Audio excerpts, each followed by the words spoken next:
Hello friends, स्वागत आहे तुमचं माझ्या चॅनलवरती. फ्रेंड्स, तुम्हाला जर व्हिडिओ आवडला तर व्हिडिओला लाईक करा, चॅनलला सबस्क्राईब करा आणि बेल आयकॉन दाबायला विसरू नका. चला तर मग आजच्या नवीन व्हिडिओला सुरुवात करूया.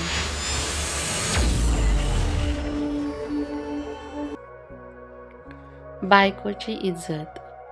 मी घरात आले डोळ्यात स्वप्न घेऊन, हातात संसार आणि मनात तुझं नाव.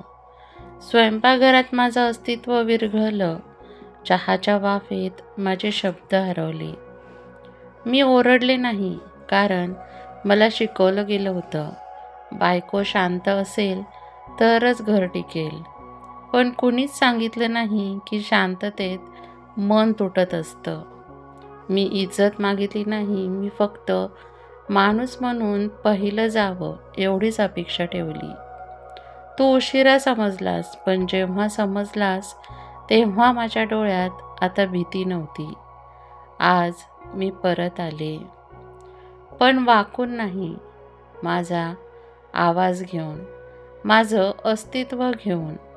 आणि लक्षात ठेव, बायको संसार सांभाळते इज्जतीसाठी नाही, पण इज्जत मिळाली तर ती आयुष्य अर्पण करते. पुण्यातला एका गजबजलेल्या परिसरात उंच इमारतींच्या गर्दीत सुहास आणि माया राहत होते. बाहेरचा शहराचा कोलाहल, हॉर्नचा आवाज, लोकांची धावपळ, या सगळ्यात एक स्त्री मात्र रोज थोडी थोडी शांत होत चालली होती. माया. लग्नाआधी ती जिवंत होती, हसरी, आत्मविश्वासू, स्वप्न पाहणारी. लग्नानंतर ती समजूतदार झाली, आणि समजूतदार बायकांना हळूहळू कोणीही ऐकत नाही. सुहासचं आयुष्य ऑफिसमध्ये संपत होतं. रात्री घरी आला की मोबाईल, लॅपटॉप, मीटिंग्स. मायासमोर बसून काहीतरी बोलायचा प्रयत्न करायची, पण तो आता नाही या एका वाक्यात तिचं मन थांबवायचा. तिला वाटायचं, मी त्याच्यासाठी किती महत्त्वाची आहे. सासूबाई आधुनिक होत्या, इंग्रजी बोलायच्या, सोसायटीत सगळ्यांसमोर गोड, पण घरात माया दिसली की त्यांचा सूर बदलायचा. सकाळी चहा थंड होता, भाजी नीट नाही झाली, बाहेरच्या बायकांसारखं डोकं चालवू नकोस. हे सगळं मोठ्याने नव्हे, हळू आवाजात, टोचणाऱ्या शब्दात. आणि अशा शब्दांना उत्तर नसतं, फक्त जखमा असतात. एक दिवस माया आरशासमोर उभी राहिली. चेहरा ओळखीचा वाटत नव्हता, डोळ्यातून चमक गेली होती. तिला आठवलं, लग्नाआधी तिने लिहिलेली एक वही, कवितांची, स्वप्नांची. ती वही आता कपाटात धूळ खात पडली होती, तिच्यासारखीच. सोसायटीतल्या बायकांची पार्टी होती. सगळ्या हसत होत्या. कोणी ऑफिसच्या गोष्टी सांगत होतं, कोणी परदेशी ट्रिप सांगत होतं, तर मायाने काहीतरी बोलायचा प्रयत्न केला. सासूबाई लगेच म्हणाल्या, हिचं काय, हिला कुठलं जग कळतंय, आणि हशा उसळला. तो हशा मायेच्या मनावर बसलेला शेवटचा घाव होता. ती त्या दिवशी काहीच बोलली नाही, फक्त घरी आली, बाथरूममध्ये गेली आणि शॉवरखाली उभी राहिली. पाणी वाहत होतं, पण डोळ्यातलं काही थांबतच नव्हतं. रात्री तिने सुहासला विचारलं, मी तुला दिसते का सुहास, की फक्त घरातली एक वस्तू आहे मी? तो वैतागून म्हणाला, अगं, एवढं का मनावर घेतेस? सगळ्यांच्या आयुष्यात असंच असतं. त्या वाक्यात तिचं सगळं आयुष्यच कोसळलं. पुढील काही दिवस माया जणू जिवंत असूनही नसल्यासारखी होती. स्वयंपाक करताना हात थरथरायचे, झोप येत नव्हती, डोळे मिटले की एकच विचार, मी कोणासाठी जगतीये? एक सकाळी ती चक्कर येऊन खाली पडली. शेजारीण धावत आली, हॉस्पिटलमध्ये नेलं. डॉक्टरांनी तपासणी करून सांगितलं, शरीर ठीक आहे, पण मन खूप दमलंय. नैराश्याची लक्षणं आहेत. नैराश्य हा शब्द सुहासने पहिल्यांदाच ऐकला होता आणि घाबरला. तो रात्री घरी आला. माया बेडवर बसून खिडकीबाहेर पाहत होती. तिच्या डोळ्यात आता अश्रू नव्हते, फक्त पोकळी होती. माया, त्याचा आवाज थरथरला. मी तुला इतकं एकटं कधी केलं? माया हळूच म्हणाली. एकटेपणा तेव्हा दुखवतो जेव्हा तुमचं घर भरलेलं असतं. तो काहीच बोलू शकला नाही. दुसऱ्या दिवशी सासूबाईंनी नेहमीसारखं टोमणं मारलं. आजकालच्या बायकांना जरा जास्त त्रास होतो म्हणे. यावेळी सुहासचा आवाज भरून आला. आई, आज जर ती तुटली तर त्याची जबाबदारी माझी असेल. कारण मी तिला वाचवलं नाही. तिच्या इज्जतीसाठी उभा राहिलो नाही. पहिल्यांदाच त्याने डोळ्यात पाणी आणलं. ती बायको आहे, नोकरानी नाही. तिच्या भावना आहेत आणि आजपासून तिचा अपमान म्हणजे माझ्याशी युद्ध. घरात शांतता पसरली. भीतीची नव्हे, जाणीवेची. त्या रात्री सुहासने मायेचा हात हातात घेतला. मला माफ कर, उशिरा का होईना, पण आज मी तुला पाहिलं. मायाच्या डोळ्यातून अश्रू वाहू लागले, पण यावेळी ती कोसळली नाही. ती हलकेच म्हणाली, इज्जत मागावी लागत नाही सुहास, ती दिली जाते. शहर मोठं असतं, पण काही घरांमध्ये स्त्रियांचं मन फारच लहान जागेत कोंडलं जातं. बायकोची इज्जत म्हणजे फक्त नवऱ्याचं प्रेम नाही, तर तिच्या वेदनांवर विश्वास ठेवणं आहे. तो विश्वास उशिरा मिळाला तरी ते आयुष्य वाचवू शकतो. त्या रात्रीनंतर घरात शांतता होती, पण ती शांतता समाधानाची नव्हे, तर वादळ आधीची होती. माया सुहासच्या शेजारी झोपली होती, पण झोप तिला स्पर्शही करत नव्हती.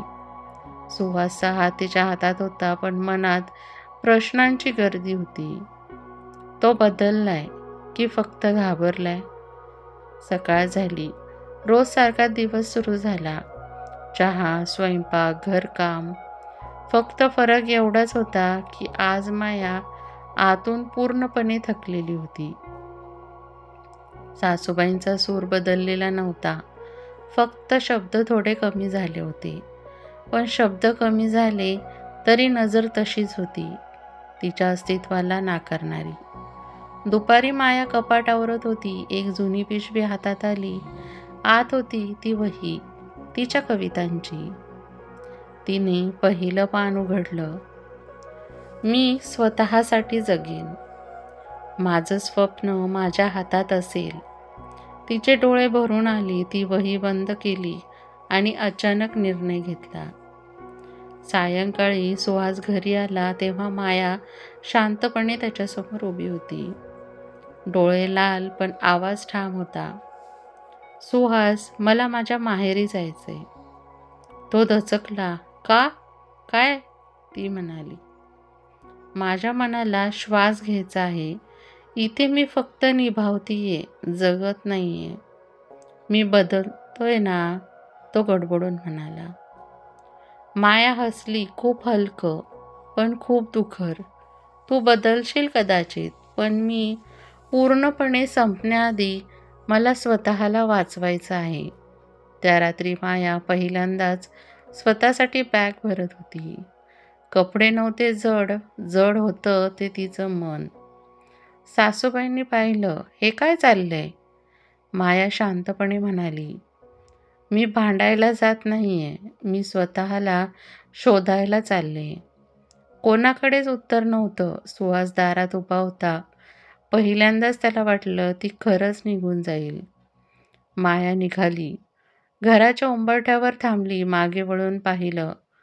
5 वर्षाचं आयुष्य एका नजरेत सामावलं आणि बाहेर पडली. माहेरी गेल्यावर तिला आई नसल्याची पोकळी जास्त जाणवली.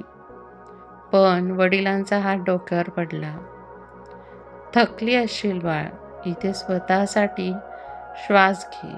त्या शब्दांनी माया ढसाढसा रडली, कारण हा सन्मान तिला कित्येक वर्षांनी मिळत होता. काही आठवडे गेले. मायाने पुन्हा शिकवणी सुरू केली, लेखन पुन्हा सुरू केलं.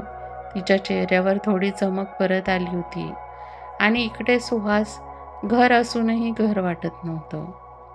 चहा थंड असो वा गरम, कोणी विचारणारं नव्हतं. पहिल्यांदाच त्याला जाणवलं, बायको म्हणजे सोय नव्हे, तर बायको म्हणजे एक आधार असतो. एक दिवस तो मायाकडे गेला. माया, परत ये, पण यावेळी तुला तडजोड करायला सांगणार नाही. मी तुला समजून घ्यायला शिकतोय, माया शांतपणे म्हणाली. मी परत येईन, पण जुन्या मायासारखी नाही.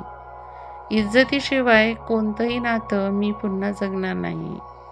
सुहासच्या डोळ्यात पाणी आलं. कधी कधी बायको घर सोडते तेव्हा नवऱ्याला तिची किंमत कळते, पण खरी इज्जत तेव्हा असते जेव्हा तिला निघावं लागत नाही. जिथे इज्जत म्हणजे परत येणं नव्हे, तर नव्याने नातं उभं राहणं हे ठसवलेलं आहे. काही महिने गेले. माया माहेरी होती, पण ती आता थांबलेली नव्हती. ती पुन्हा उभी राहत होती. शिकवणी वाढली होती. तिच्या लेखनाला वाचक मिळू लागले होते. तिच्या शब्दात वेदना होत्या, पण आता त्यात आत्मसन्मानही होता. सुहास अधूनमधून फोन करत होता.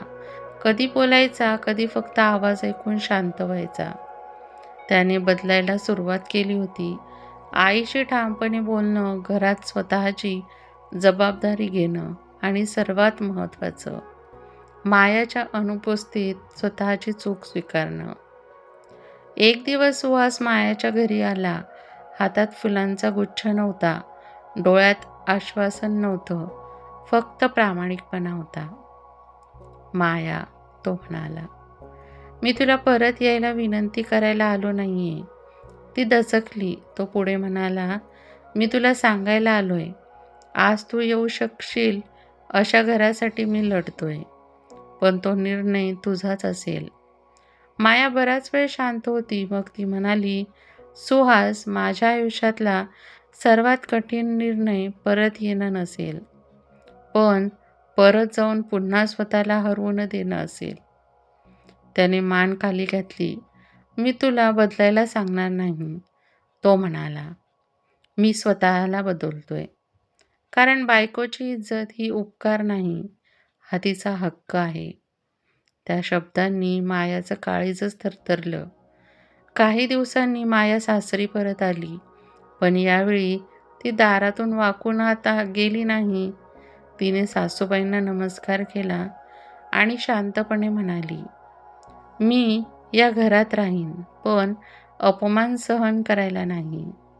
माझा आवाज दाबला गेला तर मी पुन्हा निघून जाईन आणि यावेळी मागे वळून पाहणारही नाही. घरात शांतता पसरली. ती शांतता भीतीची नव्हे, मर्यादांची होती. सासूबाईंनी काही क्षणांनी मान हलवली. पहिल्यांदाच त्या मायेच्या नजरेला नजर मिळू शकल्या. आयुष्य लगेच सोपं झालं नाही, पण बदल खरा होता. सुहास आता मायेच्या पुढं चालत नव्हता, तो तिच्या शेजारी चालत होता. आणि माया, ती आता फक्त बायको नव्हती, ती स्वतःची ओळख घेऊन उभी असलेली एक स्त्री होती. बायकोची इज्जत म्हणजे ती निघून गेल्यावर तिची किंमत कळणं नाही, तर ती घरात असतानाच तिच्या मनाला सुरक्षित वाटणं आहे. जिथे इज्जत असते तिथे बायको संसार निभावत नाही, तर ती संसार घडवते. फ्रेंड्स, तुम्हाला व्हिडिओ कसा वाटला हे कमेंट बॉक्समध्ये नक्की सांगा. तुम्हाला जर व्हिडिओ आवडला असेल तर व्हिडिओला लाईक करा, चॅनलला सबस्क्राईब करा आणि बेल आयकॉन दाबायला विसरू नका, जेणेकरून सर्वात आधी नोटिफिकेशन तुमच्यापर्यंत पोहोचेल. व्हिडिओ बघितल्याबद्दल धन्यवाद.